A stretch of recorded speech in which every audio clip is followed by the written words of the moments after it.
Hello, welcome to the Stellar Woman Show, the magazine that brings you thriving women's stories, knowledge, and experiences so that you too can learn one or two things, be inspired, make a change in your life, and thrive.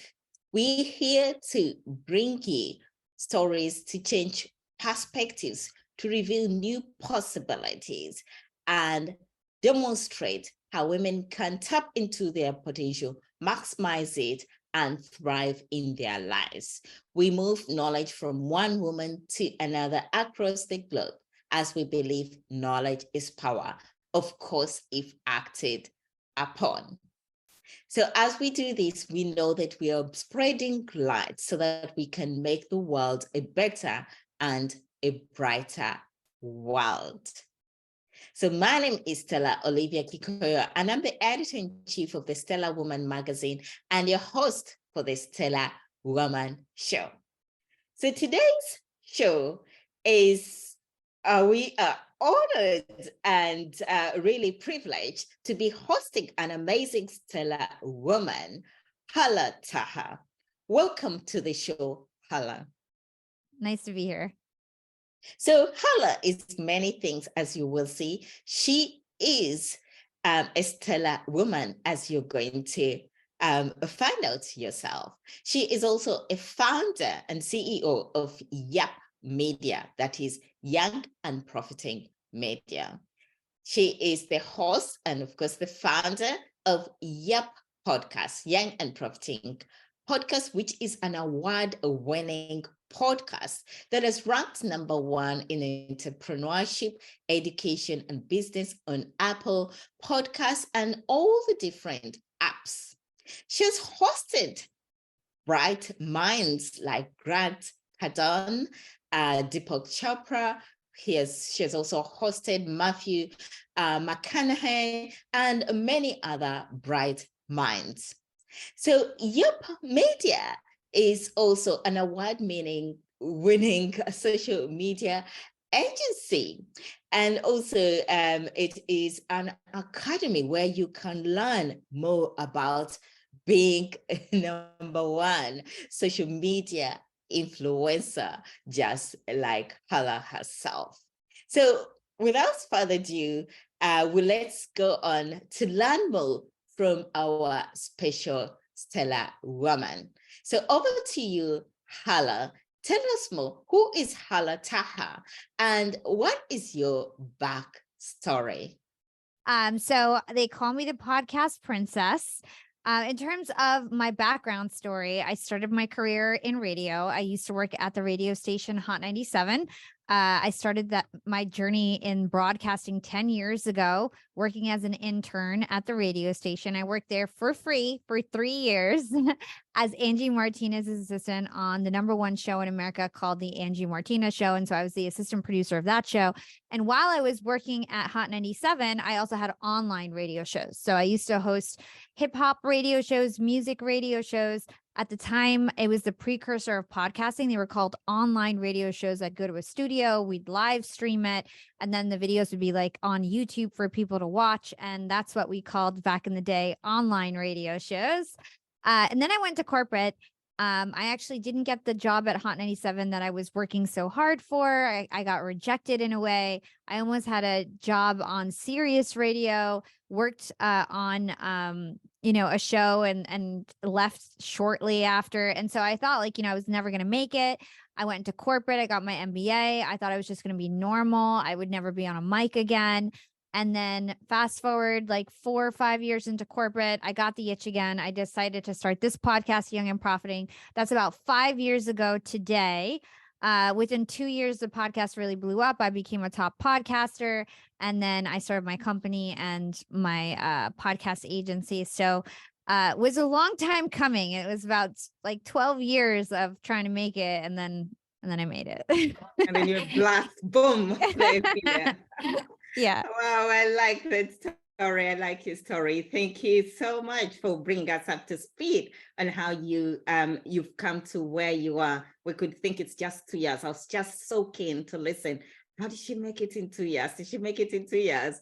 Oh, it's actually 12 years of being on radio and then going to corporate and then moving on to, yeah, to do your podcast.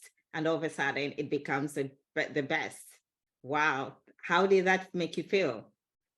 I mean, it was really exciting. I remember when my podcast first started getting traction, it was just many, many years of trying to make it in the background. And I had moments of really big success when I was 25. I almost had a show on MTV. I had a blog site. There's a lot that happened in my journey over the years that I totally skipped over, but it felt really good because with this podcast, it wasn't just about the notoriety or the fans or getting attention, whereas other endeavors in my 20s were just almost about the clout that came along with it. There's a lot of meaning that came along with my podcast because I was teaching people how to make money, how to live your best life. And it was more about my smarts and things and not superficial things. So for me, it was very fulfilling for then this podcast to go on to become my long-term thing, because now it's just evolving into all these different paths of business and things like that. Yeah. I know. Now you're teaching the world how to Yeah. make money out of it. Yeah. Amazing. Was this anywhere related to your childhood dream career? When I was younger, I used to want to be a singer. And so I always thought that I was going to use my voice to impact the world. And one of the best lessons that I ever had was understanding that you have a purpose that's beyond what your dream is, like your specific dream or goal. So when I was younger, I thought I was going to be a singer because I wanted to use my voice to impact the world. Then, as I got a little older, I wanted to be on the radio. I thought the only way that I was going to make it if I was going to be an on-air personality on Hot 97. Then I didn't get that. And I realized, okay, well, I could actually be a podcaster and use my voice to make the world a better place. I don't have to be a singer. I don't have to be a radio personality. I can take agency over my own life and be a podcaster instead. And so it's related to what I wanted to do in my childhood. Being on stage, having a lead role, right? All these things, main character energy, always wanted it. I channeled it in a different way. Yes, you did that. But it shows that you're always a girl on mission. Yeah. And I was saying you had some focus, you're not just sailing around or being blown by the wind. You still always had a mission. Yeah, And definitely. yeah, which is amazing. Very good. Thank you for that. And now, as a striving woman, we always want to start off by asking, what are your ideal stellar woman attributes? Ideal stellar women attributes. First of all, confidence. I think if you're confident, no matter what your skill level is, no matter where you are in life, you're always going to do better than somebody who's not confident, right? So at the very least, you got to walk in a room with confidence. You have to build your confidence, which takes knowing and knowledge and expertise and repetition and consistency. So it's all the things that actually build up confidence is really important to succeed in life. So I would say confidence is definitely number one. Number two, related to confidence, is skills, right? Get the experiences, get the skills, be somebody who people think of as an expert. And that means going deep. So getting skills and figuring out what you're good at and having lots of different skills, but then also not being afraid to go deep and being that core expert on that one thing. I think that is really the future, is people who have expert knowledge on certain topics. So those would I would say are my two top suggestions in terms of stellar woman attributes. Amazing. Thank you for that. Thank you for sharing those ones. Now, you are the founder, of course, we know, of Young and Profiting podcast. Please share with us exactly what inspired you to really go into podcasting and what your experience has been so far. I know you've told us the story of drifting from all the way from just aiming to sing, to use your voice, but now what took you into podcasting in particular? Yeah. Okay. So I started my career, like I mentioned, I started my career off in radio. I had online radio shows. Then I had a blog, and I had online radio shows while I had my blog. Then I started my podcast.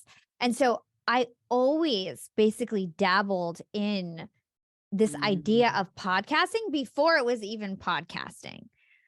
Once I realized that podcasting was mainstream. So back in the day, to get involved in a podcast, it was very technically complicated, right? And a lot of it would have to be like in-person studios. You would have to have the guests come to you. Then it would be like thrown up on a website or YouTube and like nobody knew where to find it. There wasn't like there was popular stations, but like nothing was like as popular as something like Spotify, where like everybody knew where to get it. All of a sudden, podcasts had like mass distribution. Everybody had Apple Podcasts. Everybody had Spotify. This was 2018. And so I saw a big opportunity. I was like, listen, I don't think there's a lot of women podcasters. I don't think there's a lot of business podcasts and podcasts for young professionals especially. So I'm going to like be first, and it really did work because it was easy for me to get big guests when I started because nobody else was doing it. Now everybody seems to have a podcast, but when I started my podcast in 2018, it was pretty rare for like a young woman to have like a business podcast that seemed like reputable and professional. And I had like the audio editing skills, the marketing skills, the even like graphic design, the things that people don't realize is necessary to have a podcast, because it's not only about the audio content, it's about how you promote it. And so I had all these different skills, and I saw the opportunity, the fact that there was mass distribution now. And so I wasn't even planning on doing broadcasting anymore. Like I said, I went to corporate, and for like 4 years, I didn't even touch a mic. At the same time, I was still doing the same thing, but like as a corporate professional, I was like interviewing the CEO and the CMO and running all their town halls in corporate. So I ended up doing the same thing in corporate, but using those skills and honing those skills differently. And then I saw the opportunity to actually start my own podcast and start another show.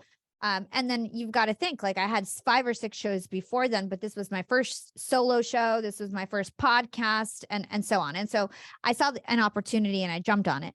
The other thing that inspired me is that I saw LinkedIn, which they call me the podcast princess, but I'm also the LinkedIn queen. I'm one of the most popular influencers on LinkedIn, and I became the most popular podcaster on LinkedIn. And I saw an opportunity because all the podcasters were really focused on Instagram and nobody was focused on LinkedIn. And so I saw the opportunity to promote my show on LinkedIn and use that platform as a tool to grow my podcast. And that's kind of how it all happened. Oh my goodness, that's amazing. That's amazing, because all you're doing is you are merging your expertise, all your skill sets, and then going out to find gaps where you can fit and hone and benefit, and benefit those who want it, and also benefit yourself. That's amazing. I think if we can actually utilize that, look at our expertise, our skill sets, bring them all together and find a gap where you can utilize it. Yeah, that's so good. Yeah. And I would say, like, also think about like, okay, now everyone's in podcasting. It's not to say there's definitely still so much room to grow in podcasting, because still a lot of people don't understand how to grow their show. A lot of people are podcasting. They don't understand the ins and outs of the industry. So there's definitely still room to compete in podcasting, because a lot of people are approaching it more like hobbyists than being very serious. But then you also want to think, like, what are the other opportunities out there on the internet that are still open and growing, and that you'll have an advantage just being like a first mover, right? When Clubhouse came out, people that jumped out on Clubhouse got so much opportunity. That that app is not really relevant anymore, but you can think of it like that. Like, what other new platforms are emerging that you can sort of hop on and become the first one? Even if it doesn't work out, you get that experience, and then you can take that experience and use it somewhere else. Very good. Thank you. Thank you.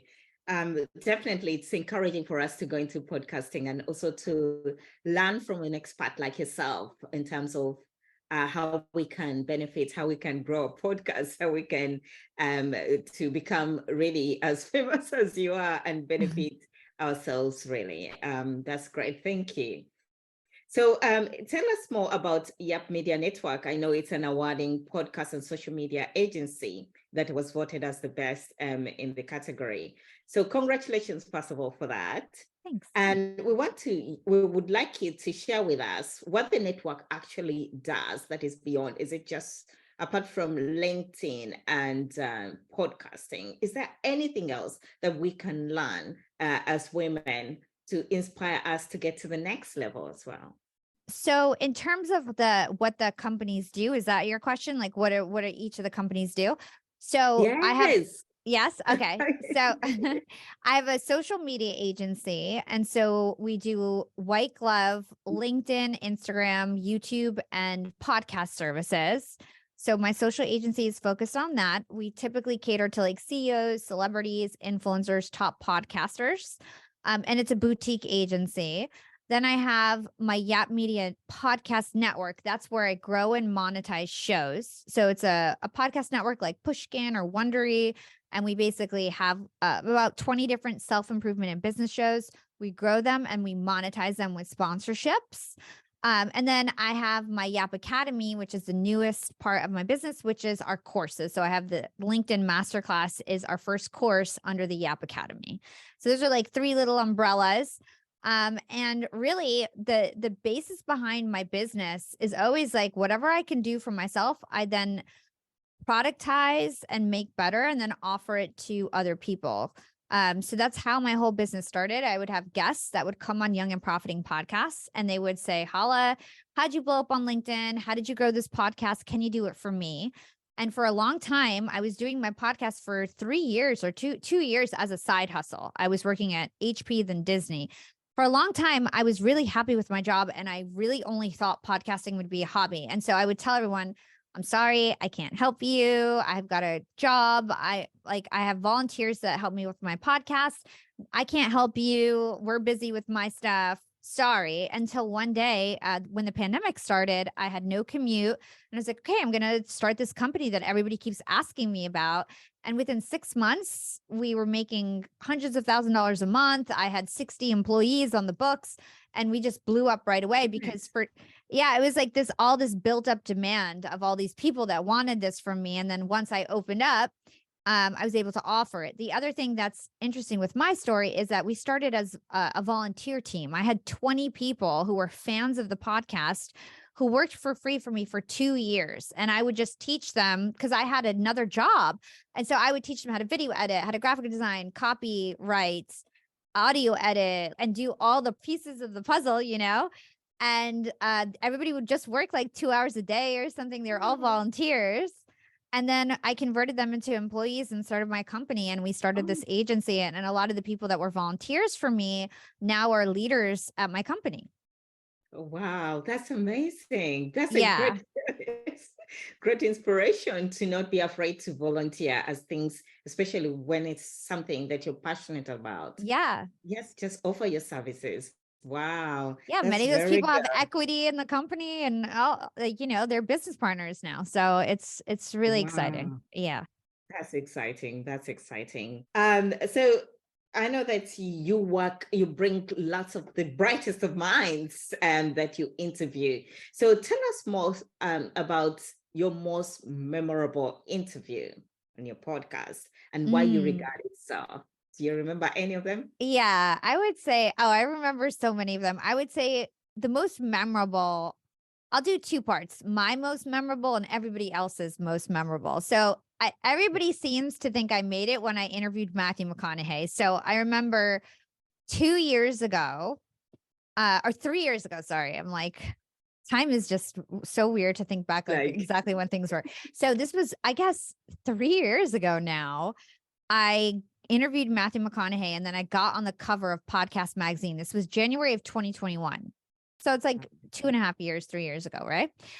And I interviewed Matthew McConaughey. And at that point, and still to this day, people reach out to me like, I remember when you interviewed Matthew McConaughey and you blew up. Like everybody sees that as my time where I quote unquote blew up when I interviewed Matthew McConaughey.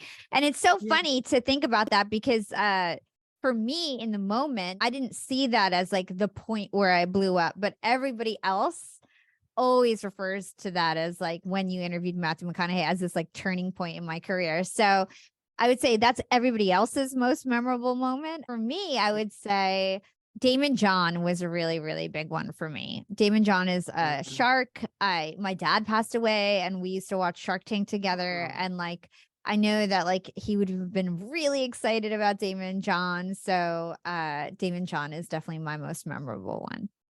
oh, sorry about that. Yeah, right when I started my company is when he was in the hospital. So I started my company while my dad was in the hospital with COVID, and he was one of my instigators, I guess, for starting my company, because I realized how short life could be, and that I just needed to take action and follow my dreams. So then I started the company. So you turned something that is not very good into something that is inspirational, that drives you to the next level. 100%. Sorry about that, and my love to you. And I understand where you're coming from, but I also understand that why that is an important interview for you, because you watched Shark Tank. You did watch that with your dad, and that can become a memorable interview. I get you. Wow. Wow, amazing. Thank you. Thank you for sharing that part of your life. Because I was thinking about the pandemic, how it made you thrive, because as other people were going down, other businesses were going down, you were just picking up and actually just coming out, and then rocketing through, going through to the sky. So it's also at the same time, it also brought something else into your life. So there are two waves into your life: going down, your dad passing away, and then also your business taking off. Yeah, I always say that 2020 was the worst year and the best year of my life. Worst year, first half of the year, dad got sick, COVID, passed away. As when he was in the hospital, I decided I was starting this company. I already had my podcast. So I was 2 years into my podcast. My podcast was like slowly going up. Then that summer, the summer of 2020, when it was pretty much lockdown, Clubhouse was popping, all these things. Like that's when I really, my podcast took off and my company took off. So even in the worst times, you can find the motivation to follow your dreams and go after it. And honestly, that's what helped keep me was just channeling my energy into something new instead of wallowing in the past. Why me? Give it pity party for myself. I thought, well, let me just take control of my life, because if my dad's watching over me, I'd rather him watch over me, like accomplishing my dreams, than sitting crying in bed or something. So I just kept it moving. Oh, yeah. Yes. That's a key word: channeling your energy Yes. from low energy to high energy. Mm-hmm. Amazing. Yeah. Thank you. Thank you for that inspiration. So tell us more about Yap Academy, its mission, and Sure. the main target audience.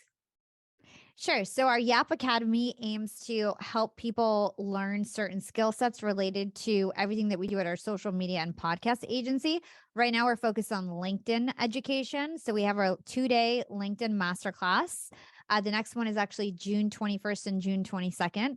And essentially, I teach people everything they need to know about dominating LinkedIn. It's typically for entrepreneurs, small business owners, freelancers, coaches, authors, speakers, corporate professionals who all want to grow on LinkedIn, who want to convert their following into leads, who want to go viral, grow a community. And I teach them all the things that I know. I'm one of the biggest influencers on LinkedIn, and I have the #1 LinkedIn marketing agency, and I run a lot of the influencers on that channel. So I teach them how to manipulate the algorithm, essentially, content engagement hacks, how to write better, and then how to use DMs and DM strategy to convert their following into paying customers. So that's the LinkedIn masterclass. Eventually, we're going to have a podcast course. And so hopefully this summer we launch our podcast course, and then we're going to roll out an Instagram course and so on. So very excited. I really like this part of our business because first of all, business-wise, it's scalable, right? If I don't know if you know anything about agency businesses, but they're not very scalable. And so for me, my agency, I can only cater to like 12 to 20 clients at a time, depending on how big they are. Whereas my masterclass, I can have 50 people in a class, 50 students in a class. So I can basically spread the message and the gospel so much further, faster with the masterclass than with an agency. So I really like that part of it. Oh, fantastic. Fantastic. Wow, that's really good. That's amazing. I love the mission and the fact that we can all benefit as women who are listening. So if your clients at all, or if your business, or if you have presence on LinkedIn, this is your chance. This is your opportunity to utilize what Yap Academy has to offer. Yeah, thank you. So, what key lessons could you share with us as a top podcast and social media influencer that could benefit entrepreneurs and professionals to succeed and grow? number one is don't let the gatekeepers stop you from achieving your dreams. So with me, I worked at Hot 97 for free for 3 years, and you don't keep somebody around for 3 years if they're not good, right? So they didn't give me a job. I was rejected. But I didn't just, hang up a white flag and say, okay, I suck. Forget it. I'm just going to go, not follow my dreams. I went and I started a blog, and that blog became popular, and I pivoted into something new. I took what I wanted, like just what we were talking about with the singing, right? I took what I wanted and I just tried a different path. Same thing. Like somebody tells you, no, you can't get this job. Don't forget about what your purpose is. Go after your purpose in a different way. Maybe take agency and start your own thing and become an entrepreneur, or start a side hustle and work your way towards starting whatever you want, and continuing on your passion. Don't just stop trying because somebody told you no. There's going to be people that are going to tell you no at every point in your career, right? Even when you deserve it, even when you're the best choice. It could be they had a bad day. It could be they don't like you for some reason. It could be whatever it is. The gatekeeper has their own problems, right? And it's like, don't take Yeah, it personal. Just keep yeah, it pushing. So don't allow gatekeepers to tell you no, or gatekeepers from stopping your dreams. This is like one of the top things I see people letting get in their way. You've got to take agency and control over your own life. And if you're just waiting for handouts, you don't deserve it anyway, right? You're going to have to take action to get what you want. So that's number one. Number two is believe that life is limitless. If you believe that nothing ever goes your way, that, you can't accomplish certain things, that the world is unfair, you've got to let go of like limiting beliefs. So you've got to do internal work and realize, like, is it your beliefs that are holding you back and preventing you from taking action and consistent growth and things like this? If so, you've got to try to figure out how to dismantle those beliefs because they're holding you back. So you've got to really believe that life is limitless and that you are limitless. Your capabilities and your skills and how far you can go is limitless. So I would say that's very yeah, important as well. And the last thing is skills. So I talked about this before, but I really believe in skill stacking. yeah, Take me as a podcaster. I don't think I'm the best podcaster in the world. I'm definitely not the most talented in terms of like, I'm like the most talented podcaster in the world on the mic. I'm good. I've done it a lot of times. I've improved over time. But really, yeah, what makes me a good podcaster is that I'm really good at marketing, actually, and writing and graphic design and research and all these other things that I've stacked up skill wise over the years, doing things like working a marketing job, a social media job, working at a radio station. I was a graphic designer for a period of time. I was writing, and I had all these different marketing jobs. And I had the audio experience. So I put those all together and then became a top podcaster. So it's just having all these disparate skills and packaging them up together. I call it skill stacking. So having these skills and experiences and packaging them up in a way that's unique to you, and then figuring out how you offer that to the world. For yeah. me, I offer it with my podcast. I offer it with my agency. I offer it with my network. It's just all the things that I can do good for myself, I then do for other people. So think about your skill stack and what you can offer to the world. Oh, fantastic. Skill stacking. We need skill stacking. I've loved it all. I've loved it all. Limitless. Thinking about yourself as limitless. We all just limit ourselves. We limit our capabilities. We tell ourselves stories and we end up conforming to those stories. Definitely. Thank you for sharing all of those, and also never letting know. Don't accept anything from the gatekeepers. So there you are, all listeners and our subscribers. You can learn those key lessons and utilize them to grow and succeed. Thank you for that. Now, tell us more about decision making. As the CEO of Yap Media and Yap Academy, we know that our issues as women is decision making. So please share with us lessons you've learned in decision making. Yeah, I would say with decision making, what I've often seen with leaders and even with myself when I was first starting as an entrepreneur is not making decisions quick enough. I think one of the best skills that you could develop is learning how to make decisions quick enough. And that means really letting go of the emotion attached to the decision, because sometimes as leaders, you have to make decisions that don't feel good. They're tough. They make other people especially feel bad, right? When you have to let somebody go. And so you just need to realize that the quicker you rip off the band-aid, usually the better. The more that you let a decision linger and linger and linger, the more you have to untangle and the worse it's going to be actually in the end. So for example, like there might be an underperforming employee and it might take us 4 months to fire them because we just feel bad. Let's put them here. Let's put them here. Let's try this. Let's try this. And then you wasted 4 months of salary on your end as a business owner. They're not happy or discouraged because they haven't done a good job in 4 months. And you should have just, let them go when you first realize they should be let go.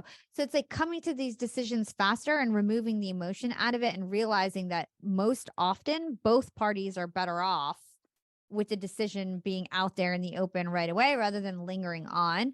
And so I'd say for me, that's the biggest thing that I've learned as an entrepreneur. It's just once you know, and if you don't know, you already know, right? If you don't know, the answer is usually no, right? If you can't make a decision, you already know what the decision is. So once you know what that decision is, move forward with it quickly and don't delay. That's amazing. Fast decisions, no emotional attachment. That's a very good one for us to learn and be empowered to actually move forward. Especially the example is a good one with letting go of anyone. There's a way you start to feel for people and then you can't make the decision. Fantastic. So this particular issue is issue 9. The theme is striving for excellence. We want to learn from you. What does striving for excellence mean to you? And is it something that you strive for both professionally and personally? Definitely strive professionally and personally to be excellent. And for me, being excellent is giving 110% everything that you do. I always say how you do anything is how you do everything. That is like, if I could get that tattooed on myself, I would. And Yeah. it's because I really do believe in giving your all. I feel like when you give your all, people, even if it's not the best in the Yeah. world, people can Yeah. feel that you put in your all, that you feel passionate about it. And so the way that your work is actually presented to the world is taken differently because you have given it your all. And so I really am the type of person that puts everything into anything that I do. If I commit to something, I really try to do a good job. And I try to make sure that no matter what I'm feeling, no matter what external circumstances, that I'm still giving it my all. And that's how I strive for excellence, like just being detail oriented, being consistent, and putting in the work. No shortcuts, right? So no shortcuts and giving 110%. 110% consistent. Yes, no shortcuts. That's amazing. That's amazing. Thank you very much for helping us to clear what striving for excellence means to you. And do you do that also in your personal life?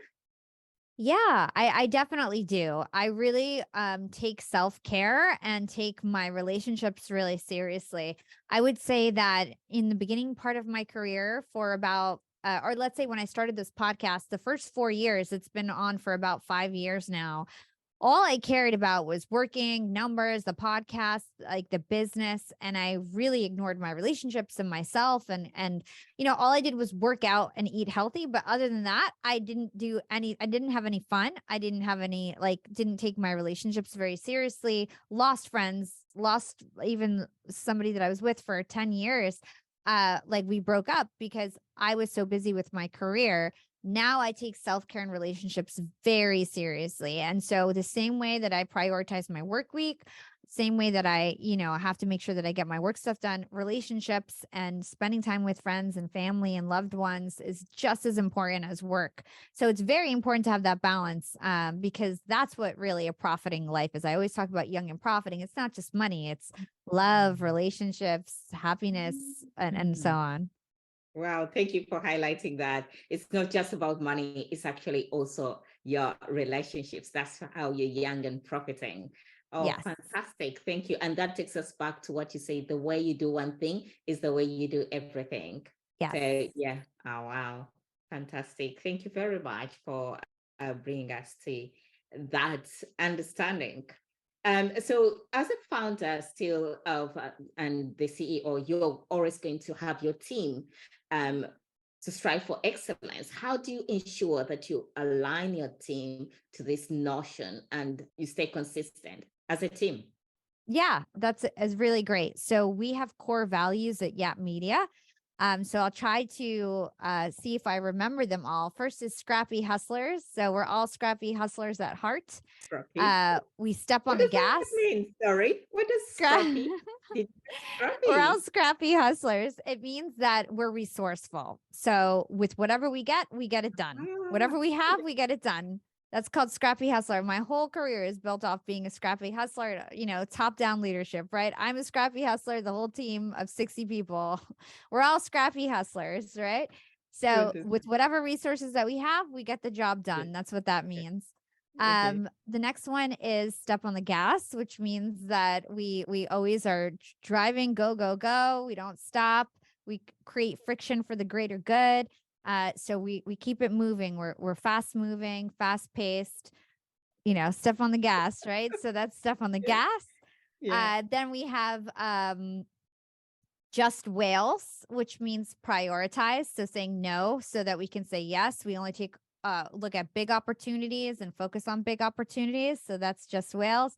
And then we have we win, which is like together is like teamwork makes the dream work. We only go further if we give each other feedback and improve and continually improve ourselves and if we help each other win. So those are our core values at Yap Media. Everybody's aligned to those and they just take you up to excellence. Yes. Thank you for sharing your values. I can see the whole team being aligned to that. Thank Mhm. you. So what are some of the obstacles that you would face in achieving excellence at your media? The obstacles would be if everyone is unaligned. And we actually have a core value that I didn't mention called obsessed with excellence. Okay. And so Yeah. it's making sure that everybody knows what good looks like, Yeah. that they have good role models, that the Yeah. leadership also is aligned to these types of values, and that we all have the right skills and knowledge and we're in the right roles, right? That also matters when it comes to excellence. But Mhm. really, it's all about making sure that we have a standard of what good looks like and there's good role models in the company so that people can strive towards some sort of excellence. Because if you don't have that benchmark, you don't know what excellence even is. So Yes. hopefully that helps. Yeah, that helps. And then you obsess about it. Yeah. Yeah. Yeah.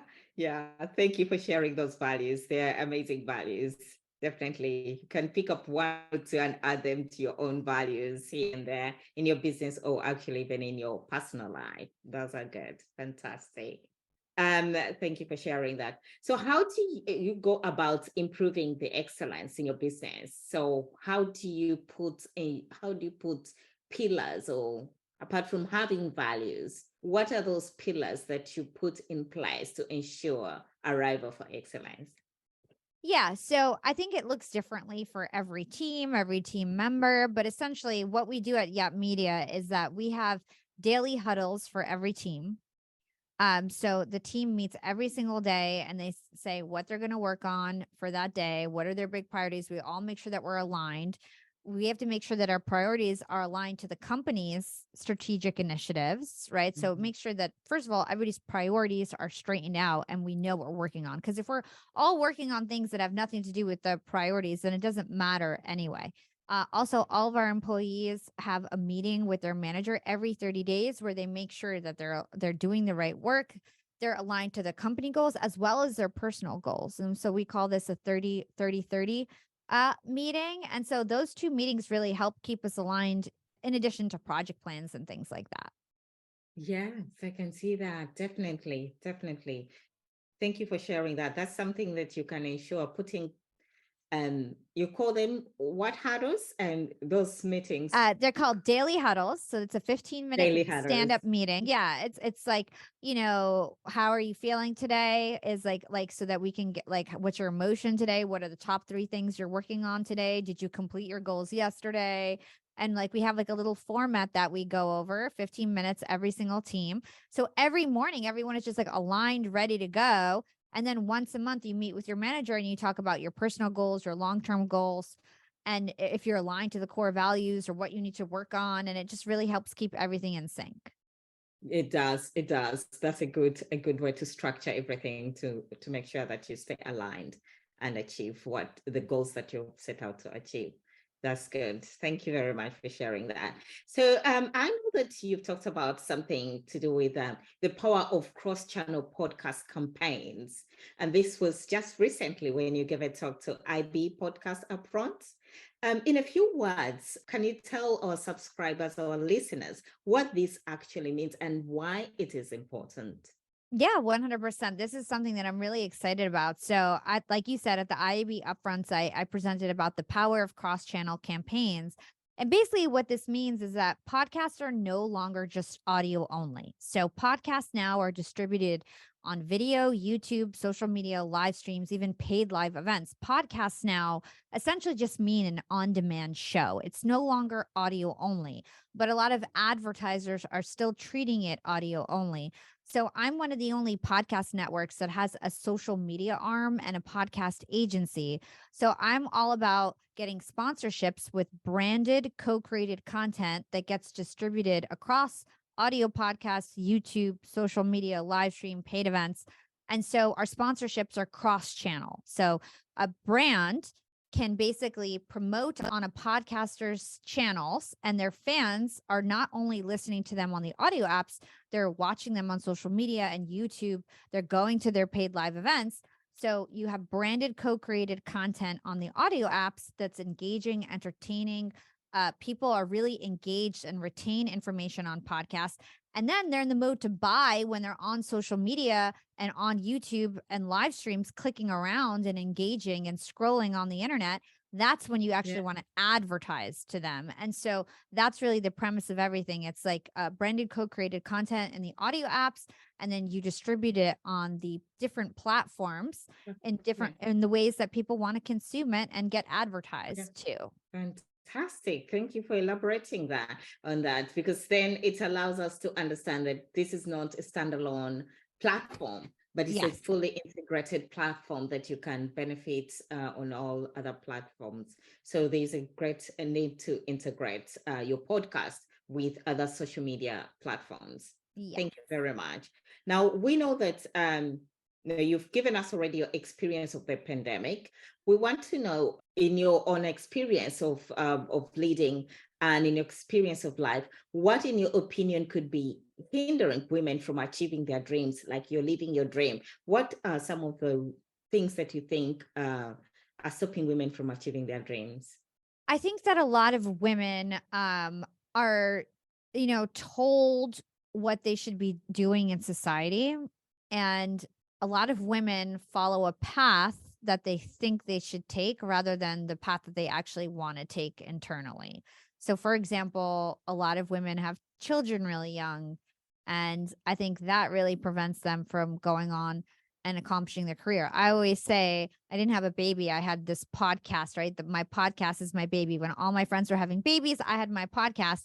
And I Yeah. and I don't think that if I had kids, I would really have been able to create what I created at my age when I created it, because most women are having kids at the age that I started my podcast, right? So I feel like that's definitely something that gets in the way, is the fact that bearing children and taking care of children tends to be really the woman's responsibility in the relationship. Even when it's a healthy relationship, it really does tend to have most of the burden on the woman. And so I think that's really difficult. And I think that now we're seeing more and more women becoming breadwinners and dads being stay-at-home dads. So I think that that script is starting to flip a little bit, but we're still not there. It's usually still traditional roles where the woman is really taking care of the kids. And so I think that's number one. We need to figure out childcare in this country if we really want to see women thrive, because I think that's what holds most women back. And you kind of have to decide, do you want a family or do you want to become an entrepreneur? And there's some people like that are really doing well as entrepreneurs and have kids, but it seems like you've got to sort of make it first, have a lot of money, and then you can have kids and balance it both ways. It's really hard to like make it from nothing and have like kids and things like that, like while you're trying to make it. So to me, Yeah. that's number one roadblock. If we can figure that out, we'd be in really good shape. Oh, thank you. And if you had to go back in time and meet your 15-year-old self, what would you tell her? I would tell her to stay confident, stay consistent, keep getting experiences, go after your goals, Life is limitless. Don't let any sort of rejection hold you back. Just keep going and give it another shot. You can have, 1,000 at bats and all you need is one home run, right? So it's like, just keep trying and one day you're going to make it. Fantastic. Now, before you leave us one challenge to help them to learn how to strive for excellence. One challenge to help them learn how to strive to excellence. Yes, it could be more than one, but a challenge for them to learn how to strive for excellence. Okay, so I'm going to tell you this. Every single night, you're going to write down 3 goals that you're going to want to accomplish every single day.